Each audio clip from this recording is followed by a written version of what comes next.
Buenos días, bienvenidos a todos.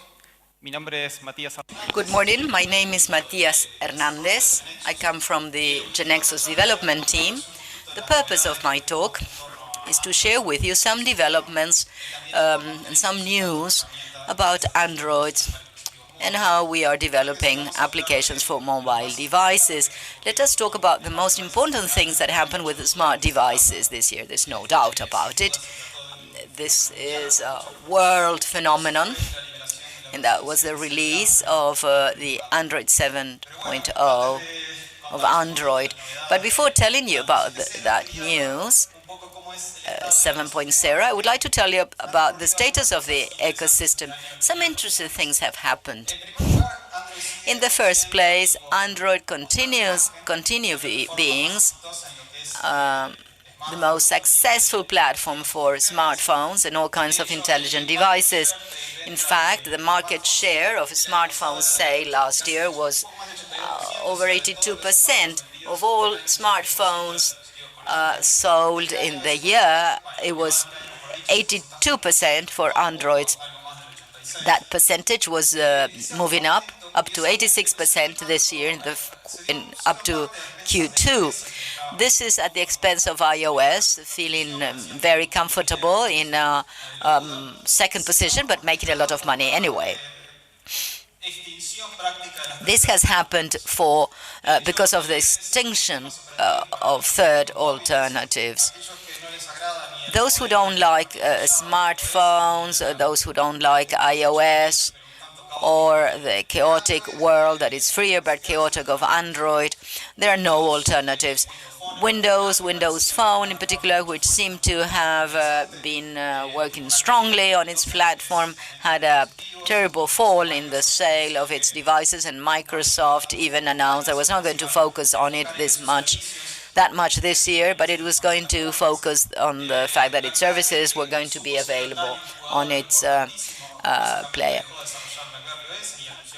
Now, the alternatives, independent alternatives, so that could have come up, such as Selfish, Unto, Tissot from Samsung, were never created. So at present, we've got two competitors. We have Android and iOS. It seems difficult for a third party to come in and compete, but there may be an innovation or something that we don't know in the near future. But we don't know about it. In the next few months or years, this is the status. Another interesting thing that happened is that after many, many years of having a wonderful growth of the smartphone devices sales didn't increase. In the first 2 months, the increase in relation to the previous year was less than 1%. There are several reasons for this. Devices got to such a good level that it's not necessary to change them every year. There is not much innovation either. Another thing that happened is that the average price of smartphones, and I'm talking about Android more than iOS, went down in this past period. In fact, the average price was over $400 in 2010. Now it's $200, and the trend is going down. This is good news for consumers. This means that they can purchase these devices at a lower price. It's not that good for manufacturers. Perhaps their revenues are smaller, but different manufacturers have taken up different strategies. Those who are at the top of the market, I'm talking about Samsung and Apple, follow the same road. They had been doing it. They are the only ones who can do so. And they are improving their devices every year. They would make them water resistant, or they would have higher resolution screens or larger screens, but they don't change much. The other companies, the ones that are a little bit behind, well, some of them have taken up the road of innovating a little bit. Let's say if we can get more market share. There were some companies that decided to make modular phones. That's the case of LG. Basically, you take the bottom part and you replace it for another one with different functionalities or properties. This one is an analog decodifier, digital decodifier. He corrects himself to have better audio quality, to have more quality. Motorola has also moved there with its Moto Z. Also, you take the back lid and you can replace it either for aesthetic reasons, the one you like the best, or because of different properties. One is an extended battery and the other one is a loudspeaker, or I can even turn it into a small slide projector, quite an unusual thing. There is a third group of companies developing an interesting strategy. So instead of trying to avoid this situation, let's bet on it, let's focus on it. And so the new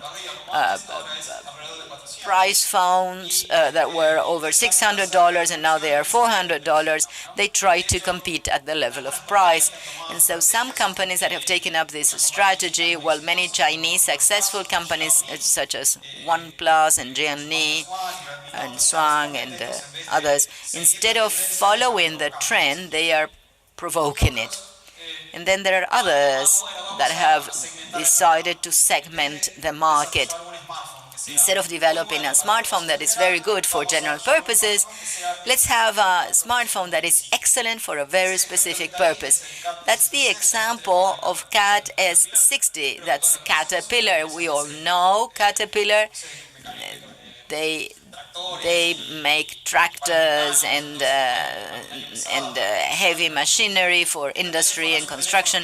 This is a phone. For instance, the screen is you can use it with thick gloves. The battery lasts about 3 days, and at the back it has an infrared camera like the Predator. So in a certain environment, it's good to know if you want to touch this machinery, if it's not hot, and so on. So that's interesting. I wouldn't buy one of these phones, but it's available. If you ask me to recommend a phone, I recommend Galaxy Note 5 because it brought a revolutionary thing, which was a pencil. It's well known now that I can't recommend this smartphone. It has a little failure in its manufacturing. It's exploded. But then you can use this very modern accessory without having to use a drill. And he's showing on the screen, he's showing a headset. As you may all know, in this event we are releasing GeneXus 15. Now, when the previous version was released, it was May 2014, and the status of the Android platform is the one you can see on the screen.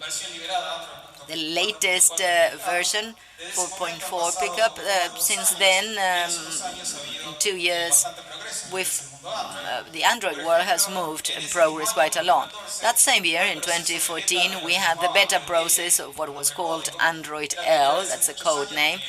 The first time in many years, there was a public beta, so I could install an unfinished version in my phone and see the apps and so on.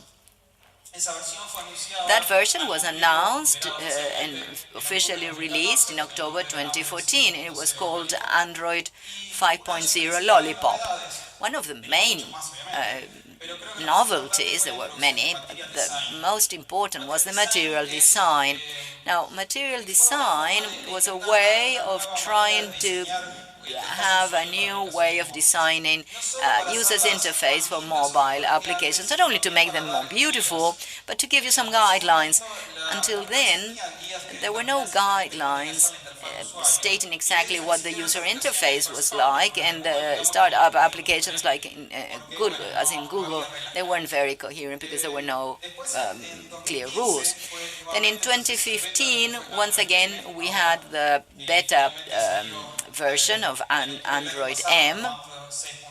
It is called Android 6.0 Marshmallow. I think that the important, interesting thing here was that, among other platforms, it had the runtime permissions included. Until then, when I was installing an app in my device, that app required access to certain features, either sensors, GPS, to know where I was, or to the camera, or to data that are users, say contacts and so on. Until then, that group of permits had to be accepted by the user, and so the model changed this and asked for permissions at the time it was required. So in this case, it requires access to microphone, but only when I'm going to take voice notes. So when I'm going to use this property, permission is asked to the user. It's most likely that the user will accept it, so he understands the need for his permit. And if he doesn't, well, the application has to manage somehow, well, okay, and we say I cannot take voice notes because I'm not allowed to. And then this year, we had beta for Android N. Android N had a beta process that was a bit longer than the ones before. It was a contest to propose several names, or propose a name. As you know, all the names of Android are always referring to something sweet, and this one was released about a month ago, for Nexus in Google and for the others. So let's dwell on this a little bit more. And it's the latest version, and there are certain new things. It introduces the Daydream platform, is Google's approach for VR, using your phone as a visor with a little harness there. And this is strategy which is different from other companies such as Oculus, where you have to have a specialized hardware. It's based on the idea that we've all got a smartphone, so why not use it and take advantage of it? It's portable, light, and so on. It also brought about a new API for graphs. It's called Vulkan. It's multi-platform to develop games. It improves all the notification service. It also saves battery. Those on the go, it's a system that is basically preventing apps to waste battery, and so you can do certain applications with that. It was better from the point of view of performance or other things, and also the support for multi-window, so that you could use more application at the same time. And this is my phone. You see, I can have two windows. This is a split screen. It's not that I have floating windows as I'm used to having in an desktop operating system, but I divide the screen in two, and these are some applications that I can make.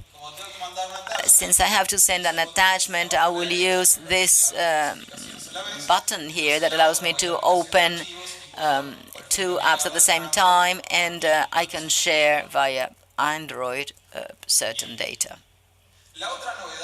The other novelty that I think it's important to mention, although it's not strictly a novelty from Android 7.0, is that last month it was officially released, and this is a support for Google Play in Chrome OS. That's another operating system by Google. It can be executed in any machine, but it's very much linked to notebooks called Chromebooks. And they are very cheap, and they are becoming very popular in the US, particularly in education, in the field of education. It's not the case so much here. So you can install Android applications in Chromebooks, so that's another platform. And the other piece of news, it's not as such, but Hiroshi Lockheimer is Google's president for Chrome, Android, and Google Play, and he put in this tweet last Saturday. He said, "We announced the first version of Android 8 years ago today. I have a feeling that in 8 years from now, we'll be talking about October 4, 2016, and there were some speculations about who he was going to announce. So this is going to be a press event where they were going to be announcing new telephones, but nothing that suggested that, some executives tend to exaggerate matters. But one of the superstitions going around is that Google is going to announce, or perhaps going to show, the first version of a new operating system called Andromeda. It's a joint name of Android and Chrome, those two operating systems in one. We don't know if he's going to announce it, but we know that this has been going on for 2 years, and it wouldn't be strange if, they release it now, and they had planned to do it for next year, so perhaps we know they do it this year. Now let's leave Android aside and see the best things about Android, about GeneXus. As regards design, material design, I think this is an important feature. We've worked a lot on it. There are many applications in GeneXus following this material design thing. You have the events. The one in the middle is the digital version, using a design that we call hero image, where you have the action bar there. You have the browser in the application and so on. Well, in fact, many, not all, of the features of material design included in GeneXus 15 are free. You don't have to read the name because this is in the wiki, and it's well recorded there. But if you take an application and you recompile it with GeneXus 15, then you will have many of these things without having to make any particular efforts. Others do require some work by the developer. Sometimes the work is very easy, to put the properties of certain properties in other classes and so on. But I think that we are doing fine here. We've got certain controls and characteristics and features to make very nice applications in Android 5.0 Plus with GeneXus. Not necessarily with this one, as Fabian will tell you later.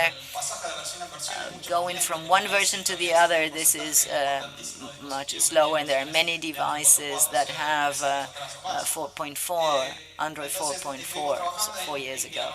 So we are working on the fact that the majority of these features are available. And one of the things that perhaps we shouldn't focus so much on material, but these are applications that make things easier, nicer, and you can use them in the best way you think it's convenient for you. As regard permissions, runtime permissions, Android 6.0 Plus, I think that we're strong. This is something I showed you last year. Now, basically, the apps generated with GeneXus 15 don't require any kind of permissions when being installed. In fact, permissions will be required when necessary. The application of this event, for instance, requires password, the user password. And when I'm going to show you the list of restaurants, I can see my location on a map, and it will tell me which restaurants are closer. Now, if the user doesn't give that permission, the application will work the same, but with limited capacities. It won't see it. It won't see the application. It won't see the restaurants on the map, but it will show you the restaurants. Now, Android 7.0 was released a month ago, just a month before the release of RTM of GeneXus 15, but there are some components imported. We have support for multi-local. We are working on multi-windows, and we are making some changes so that I have no problems with the DOS systems to save energy. Now, as regards multi-local, in Android, you only had one language. and there was an application that you could see it, in another language. Right now, I can go to my setups and choose a second language. I move to Spanish, and it would read everything in Spanish. And I have the possibility of changing the language to a fixed one, and I can change that manually. As regards its support for multi-windows, well, as I said, what we've basically done is in GeneXus we already have the possibility of defining multiple layouts for one single application. We had defined them as linked to the fun factor of the device. You had different tablets, and those layouts were defined according to the screen size. We are defining it according to the Windows size. If I cross one of those borders between a tablet of 7 and a tablet of 10, the new layout will be used, and that would be automatic. The only thing you'll have to do is to provide the necessary layout so that you can see it well. If you don't want to do it, and you want to do it in the full screen, you're also going to have that possibility. So far, so good. These are the most user-friendly features. That's what the final users of the apps are going to be able to see. But since we want this experience to make you happy, there are certain pieces of news that have an impact on the development of GeneXus. These four. I'm going to go over them very briefly. The first one has to do with multi-decks. It's a way of an alternative compilation form. Because of historical limitation of the executable format of Android apps, what I was saying basically is that within one app you couldn't have more than a certain number of methods or classes. And that number seemed to be very big, but it ended up by being very small, as it's happened with 640K and so on. That's an urban legend, in fact. But since this problem occurs in all kinds of apps, and you want to have good app quality, what we did was to introduce an option which is to compile apps in a different way, so that limit of 64 kilo methods is not running any longer. So this is a property at environment level. There's no longer any problems. The other thing we've done is we've changed the mechanism with which GeneXus applications are set up. Those who want to make extensions to the generator, or those who want to set it up, generating an application, you press F8, F5. And so we went from an environment based on Eclipse to one called Gradle. This is an important advantage for those of you wishing to develop extensions. Juan Andres had a talk yesterday about how to generate extensions for apps. You can watch his video, and also the things that are being published in Wiki and in GeneXus Labs. If you're not interested in developing extensions but using GeneXus, we also have good news. And it's the time frame of the compilation system are being reduced by half in the case of the first build, and they even go further down in successive builds. In the upgrade of GeneXus 15 UI, we are changing that compilation, and of course the best thing is not to wait at all, and in that way we are introducing, and they've probably seen it already, live editing. In that way you can inspect the operation of an app and see all the things I can see in my device in the edit and the live editing, and I can see that in the cloud and automatically reflected without having to wait. The last change I'd like to mention has to do with Android emulator. those of you who do not have a device to develop and change your applications. This year, we had a beta version of Emulator 2.0 of Android. It's better than the previous one. And those of you who have suffered the previous one, I think that there is a substantial change here. And it's easier and faster than to try it out with a new device. We are making everything possible so that the IDE can set up an emulator with these characteristics. If that's not possible, then we'll tell you about it. I would like you to use it if you don't have a device, saying that this emulator is bad and so on. Well, that's not longer going to be the case. So all these are the pieces of news I wanted to share with you for Android and GeneXus 15. I would like to leave with you a message. We are very proud of GeneXus 15 version. There are lots of news about it. These are the new features. There are very many, like improving performance. That is not a feature, but these are advantages for developers. So we're very happy with our version. We are very thankful to all the startups accompanying us in all this development process, giving us suggestions. We believe that both for Android, iOS, and GeneXus, any platform, GeneXus 15 and GeneXus in general can help you create apps with a wonderful user experience, envying nothing to other apps that you can generate with other tools.